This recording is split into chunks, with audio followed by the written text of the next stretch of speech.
warahmatullahi wabarakatuh.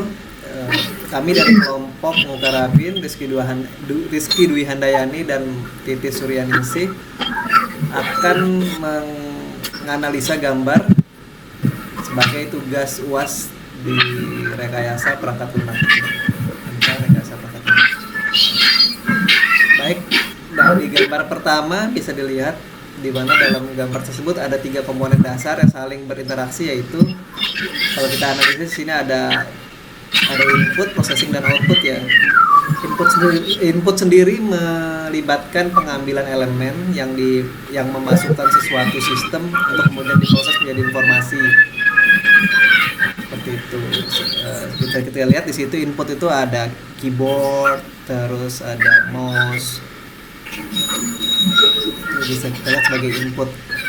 Sedangkan untuk processing sendiri melibatkan proses yang mengubah input menjadi output.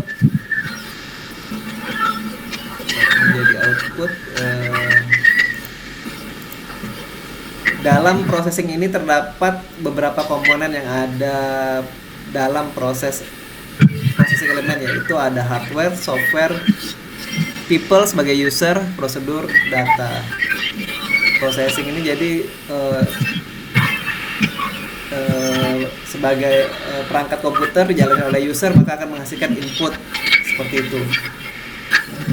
Dan output sendiri melibatkan pengalihan elemen yang diproduksi oleh proses perubahan kepada tujuan akhirnya. Kalau kita bisa lihat output ini bisa kita lihat seperti hasil printer, terus hasil kerja seperti itu ya, hasil produksinya seperti itu. Jadi kalau kita lihat ini sebagai satu kesatuan dari sistem informasi seperti itu. Oke, untuk gambar selanjutnya akan dijelaskan oleh rekan saya Mbak Rizky tadi. Mbak Rizky, silakan Rizky. Oke, saya akan menjelaskan tentang sistem Gundari versus automation Gundari. Berdasarkan gambar nomor 2, sistem Gundari terdapat 2 batas, yaitu dalam lingkungan sekitar sistem environment surrounding the system terdapat 2 batas, yaitu sistem Gundari dan automation Gundari. Untuk yang dimana sistem Gundari merupakan bagian manual dari tugas sistem yang diselesaikan oleh orang, sedangkan automation Gundari merupakan bagian otomatis dari tugas sistem yang diselesaikan oleh komputer. Jadi yang sistem Gundari itu manual dalam pengerjaannya, sedangkan yang automation Gundari itu sistem yang melakukannya secara otomatis. Misal ada sistem yang dapat mengupdate secara otomatis, atau yang ada yang sistem harus memerlukan bantuan dari user untuk menginputkan sesuatu, seperti itu. Untuk yang nomor 3, saya akan melanjutkan presentasi dari Mbak Rizky Dwi. Untuk gambar yang nomor 3, ini merupakan simbol-simbol dari diagram activity diagram. Simbol-simbolnya ada synchronization pair split, yang ini bentuknya seperti persegi garis hitam segi panjang. Ini merupakan notasi yang digunakan untuk mengontrol pemisahan dari jalur yang berurutan. Kemudian ada lagi yang synchronization pair join. Ini kalau yang tadi untuk memisahkan, yang ini notasinya digunakan untuk mengontrol penyatuan dari jalur yang berurutan. Selanjutnya ada decision activity, gambarnya seperti ini. Decision activity ini merupakan aktivitas yang harus dipilih, bisa berupa kayak kondisi bisa bernilai yes atau no. Selain berbentuk seperti ini, seperti belah ketupat ini, bisa juga seperti oval atau yang dinamakan another way to show decision.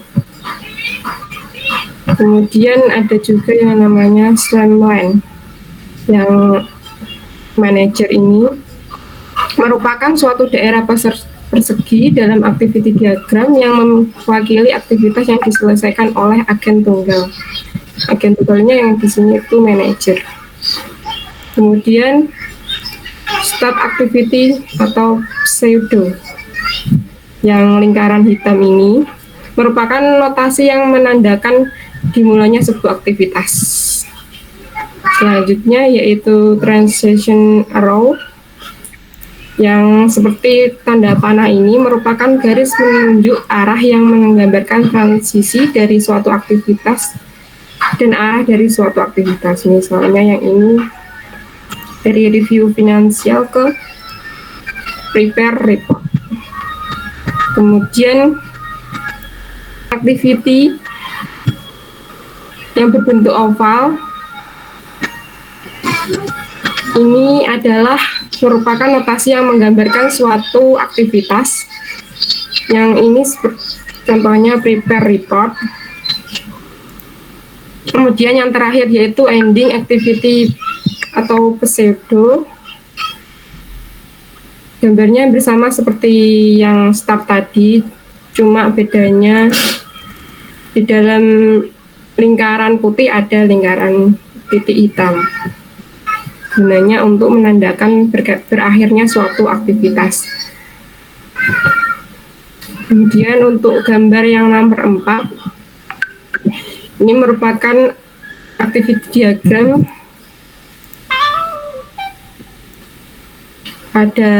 Di sini ada satu initial node yang merupakan awal kegiatan yang titik hitam ini. Kemudian ada 3 vertical slamline, yaitu ada customer, salesperson, dan technical expert. Kemudian ada beberapa activity yang berjalan. Dari yang pertama yaitu request vote, kemudian selanjutnya develop lot of requirement. Kemudian di sini ada condition note, di mana ada kondisi apakah membutuhkan bantuan atau tidak. Kalau iya, maka akan dicek requirement-nya. Jika tidak, maka akan di-entry datanya ke sistem. Kemudian setelah entry data, yaitu ada activity yang namanya calculate codes. Kemudian dilanjutkan activity review the codes. Terus di sini ada decision note lagi, apakah dirubah rekornya atau enggak. Kalau tidak, maka akan dilakukan activity accept codes as order. Jika iya, maka akan balik lagi ke proses awal tadi, yaitu develop note of requirement.